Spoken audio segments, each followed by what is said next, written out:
Seed is very different from grain. When you go to the market, the open market, you find a lot of grain, maize, beans, wheat, and so on. But seed is very specific. Seed is a package of technology that has been taken through a lot of effort with regards to breeding. The way it has been packaged, it has genetic potential. And therefore, it's very important because that is what really determines what kind of yields and what kind of productivity a farmer gets. Seed trade is also important because it is a basis on which regional integration in Africa is going to be successful. Because at the moment, the population in the COMESA member states is growing at around 3.5 annually, but the food production is increasing about 2.5% per year.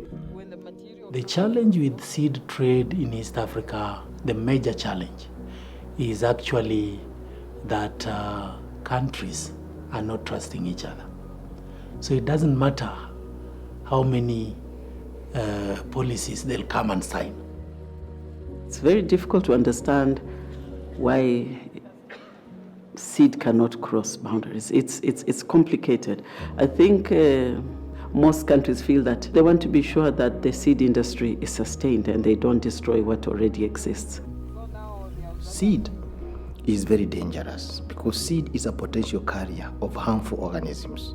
Actually, you can equate seed to something like an atomic bomb, because if it carries a certain disease, it can introduce a disease into an entire country that can lead to wiping out of entire crops within a country. So it's very important that you have standards, you have measures. The use of the COMESA seed labels and certificates, all that information, it seems not to be available to the companies, that are within the COMESA member states.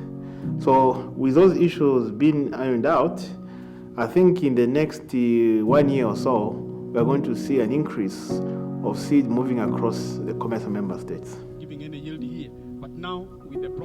During the learning visit that we used as one of the approaches, people were able to engage and people were able to build confidence in each other, exposing them to the real situation.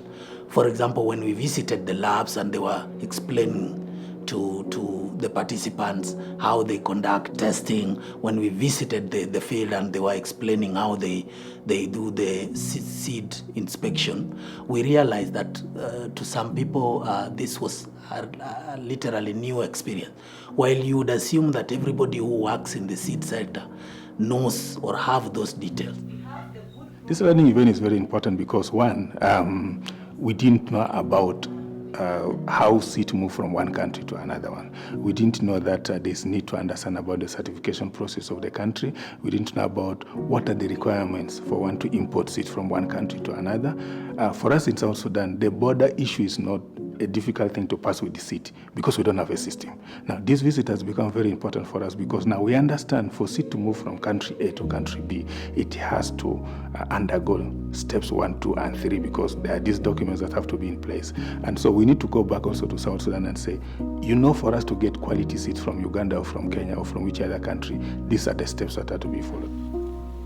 I have not had a very wonderful learning event like this past week. I've learned so much about seeds that I did not know. I think this learning event has allowed me to see another aspect as a researcher.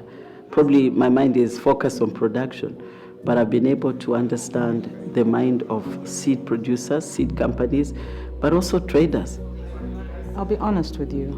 When I first had the invite, it was a little bit difficult to imagine what taxes would have to do with agriculture. But after the learning experience, having gone through different debates, dialogues, this is where we come in. This is about trade, this is about food security, and we have a major role to play. Cross-border seed trade allows the farmer to access high-quality seed that would be produced or bred in other country that can guarantee them high yield. It's a life and death issue. If you don't get good seed, it means you lose the whole season. if you lose the whole season, it's not just the money you used in farm operations, in land preparation and all that. It is the crop yield that you lose. If the farmer can access that quality seed, you are sure that they are able to get good yield that can guarantee family consumption and surplus for marketing and then the income to the family.